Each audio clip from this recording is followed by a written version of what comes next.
Myself Rajkumar Singh. I welcome all the students in this lecture of mechanics of fluid, where we are going to start a new chapter, that is on dynamics of fluid flow. After understanding the kinematics, in which we didn't consider the force which was causing the motion, now in this chapter we are going to study the force which is causing the motion. Now this dynamics analysis is done with the help of Newton's second law of motion. To understand Newton's second law of motion, which was given for a particle, and how can we apply this Newton's second law of motion for understanding and solving the dynamic problem for particles which are not having size very infinity small, like we may have ball, we may have fluid where we have a concept of continuum. For that we have few videos. We will try to understand with the help of these videos the dynamic problem and its complexity in case of mechanics of fluid. So this Newton's second law of motion was given by Newton's, that is applicable for a point. Force is equal to mass into acceleration. Force is also a vector quantity, acceleration is also a vector quantity. So this ball is moving under the application of some force, which force vector is given and velocity vector is also given. But even if we have a ball which is jumping and number of balls are jumping, this problem can be analyzed with the help of Newton's second law of motion with good accuracy. Here we have two videos. In first figure we don't have the rotary motion to the ball.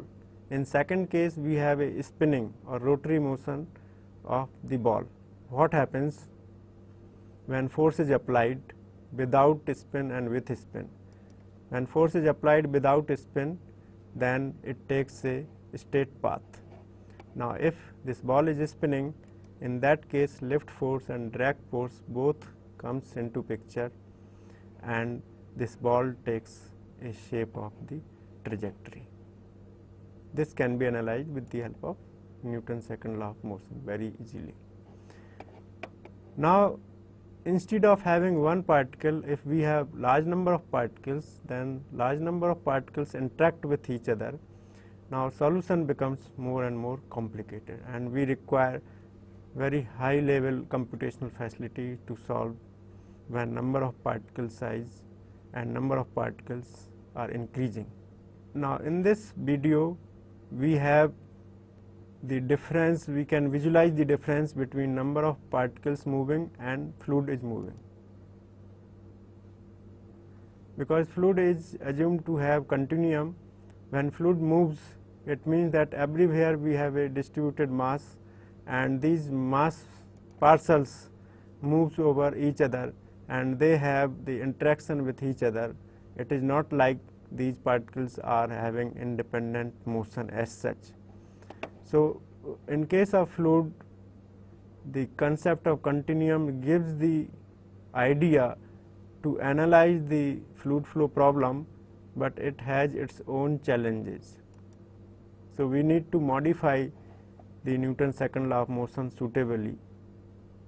Now in this video we will try to see the difference between large number of particles, like we have a salt grain moving through this type of shape, and continuum fluid.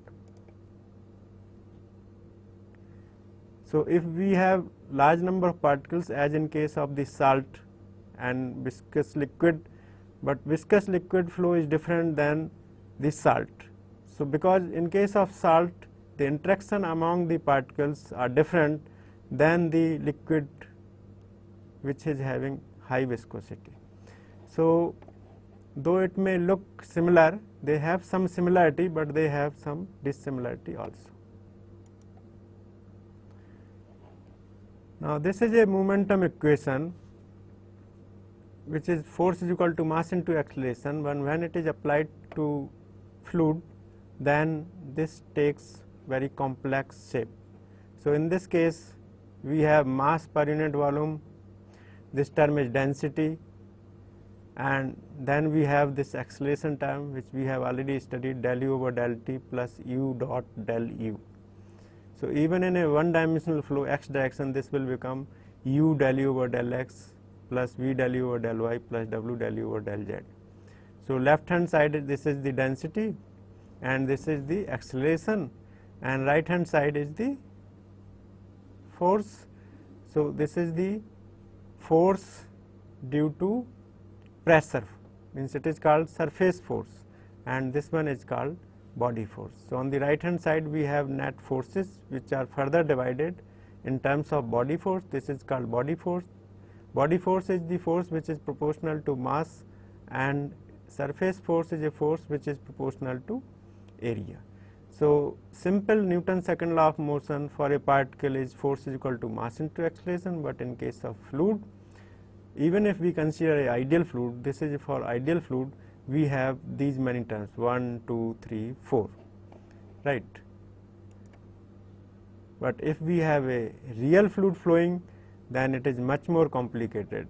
On this side we have density, then we have acceleration, on this side we have a pressure gradient, and then we have force due to the shear stress which is into picture because of viscosity.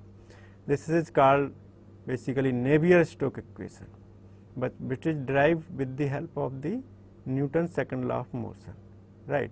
So, by solving these equations we can give answer to different type of problem.